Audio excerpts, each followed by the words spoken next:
සත්‍යවාදී ගුවන් තරංග වියමන මේ ඇතිවී තිබෙන්නේ ඉතාමත් හදිසි දිස්ත්‍රික්ක 25කටම එකවර බලපාන ආපදා තත්ත්වයකි.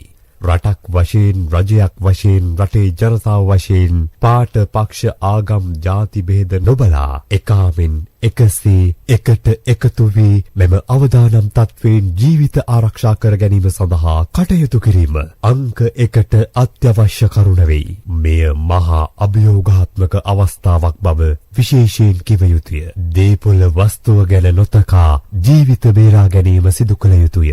රටේ පළාත් 9ටම බලපා ඇති අනතුරුදායක තත්වය තුළ විශාල වශයෙන් ජලකැලීම් ඇති වී තිබේ. වැව් අමුණු ගංගා ඇතුළු ජලාශ පිටාරගල යන්නට පටන්ගෙන තිබේ. නොසිතූ ආකාරයට කඳුනාය යෑම්ද සිදුවෙයි. මහා මාර්ග දුම්රිය මාර්ග සියල්ල යට වී තිබේ. ප්‍රාදේශීය ලේකම් කොට්ටාශ 200කට වැඩි ප්‍රමාණයක් දැඩි අනතුරුදායක තත්වයට පත්වී ඇති අතර මේ වන විටත් අනතුරු වලට ලක් වී 50කට වැඩි පිරිසක් මිය ගොස් තිබේ. තවත් විශාල පිරිසක් අතුරුදහන් වී ඇත.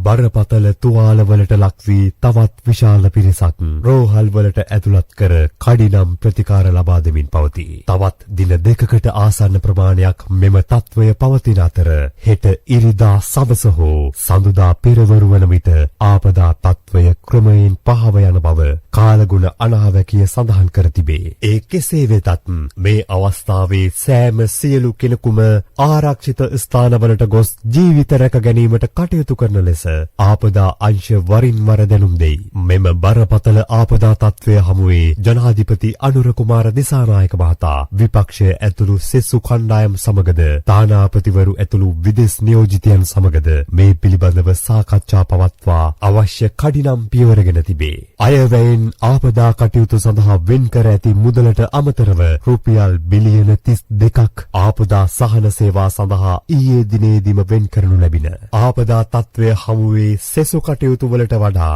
මෙම තත්වයට ප්‍රමුඛතාවය දී සෑම සියලු කෙනෙකුගේම ජීවිත ආරක්ෂා කර ගැනීමට ගත හැකි සෑම පියවරක්ම ගන්නා ලෙසට ජනාධිපතිවරයා සෑම අංශයකටම උපදෙස් දී තිබේ. ත්‍රිවිධ හමුදාව පොලිසිය විශේෂ කාර්ය බලකාය ඇතුළු සෙසු සියලු ආරක්ෂක සේවා මෙම ආපදා තත්වයේ සමනය කර ගැනීමට ජීවිත බේරා ගැනීමට කැප වී සිටිති. ඊයේ දවස තුල යුද හමුදාවේ 20000ක්, ගුවන් හමුදාවේ 2000ක් පමණ, නාවික හමුදාවේ 3000ක් පමණද යොදවා ඇත.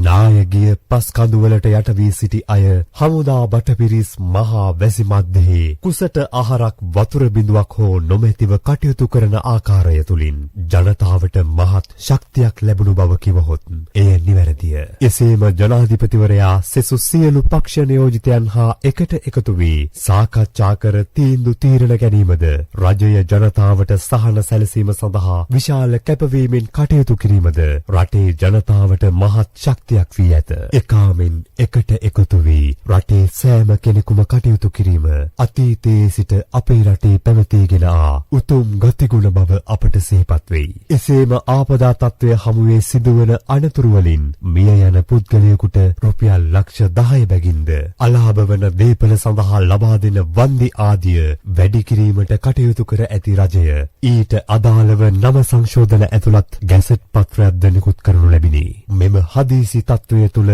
අවතැන් වූ පිරිස් වලට මූලික අවශ්‍යතා ආහාර පාන ඇතුළු දෑ ලබා දීමට සියලු දිසාපති කාර්යාල ප්‍රාදේශීය කාර්යාලවලට අවශ්‍ය ප්‍රතිපාදන ලබා දී තිබේ.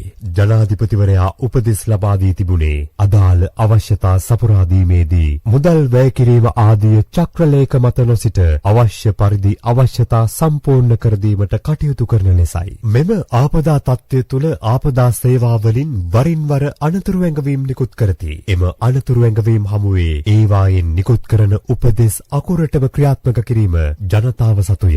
මේ අවස්ථාවේ අනතුරුදායක තත්ත්වයන් නොසලකා හැර කටයුතු කළහොත් එක් ජීවිතයක් නොව පවුල් පිටින් අනතුරට ලක්විය හැකිය. එම නිසා තම නිවාසවලට වී දරු පවුල් සමග ආරක්ෂිතව සිටීමට කටයුතු කරන ලෙස අග්නි සහෝදර ජනතාවට දැනුම් දෙයි.